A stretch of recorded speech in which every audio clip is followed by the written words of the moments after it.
Michael Jabour. Michael Jabour est doctorant en 2e année à l'École Polytechnique.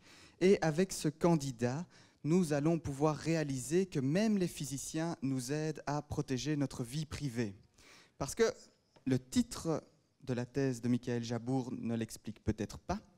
Gaussian Quantum States and Channels in Quantum Information Theory from Entropic Characterization to Entanglement Measures and State Interconversion.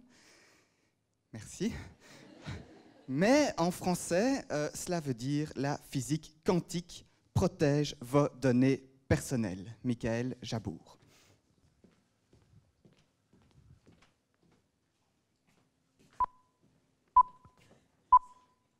Imaginez un monde où il serait impossible pour la NSA de vous espionner.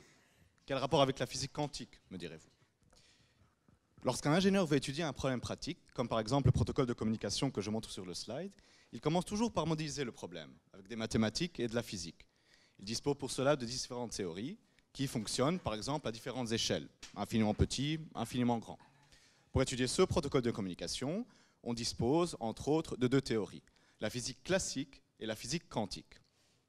La physique classique fonctionne très bien pour de nombreuses applications, comme par exemple pour l'étude du mouvement d'une voiture. La physique quantique, par contre, est une théorie plus exacte, qui donne généralement des résultats plus précis. Une précision qui n'est pas nécessaire dans le cas de l'étude du mouvement de la voiture, par exemple.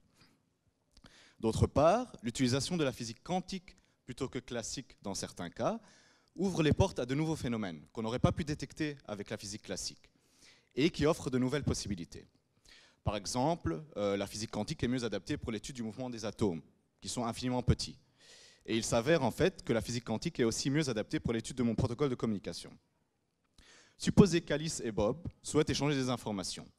La physique classique nous dit que Eve, l'espionne, peut toujours déchiffrer les messages d'Alice et Bob tant qu'elle dispose d'un ordinateur suffisamment puissant, comme je le montre en haut du slide.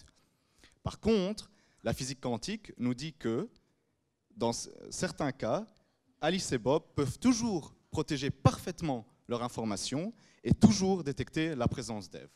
C'est sur ce genre de nouvelles possibilités que se base la théorie de l'information quantique qui, on l'espère, permettra un jour de parfaitement protéger vos informations personnelles.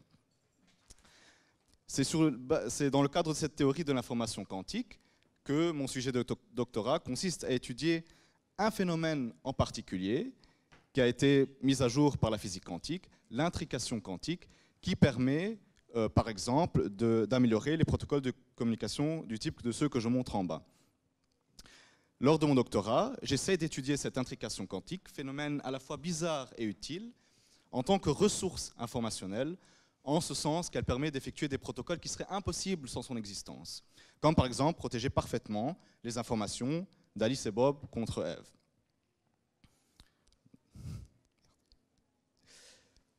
Donc pour cela, j'essaie d'élaborer des modèles mathématiques qui vont me permettre de quantifier, de caractériser et de détecter cette intrication quantique, la quantifier par exemple pour savoir le nombre d'opérations qu'on serait capable d'effectuer avec cette intrication. Vous vous êtes sûrement déjà fait voler un de vos mots de passe Internet. Si c'est le cas, dites-vous qu'un jour peut-être, la physique quantique protégera parfaitement vos informations personnelles.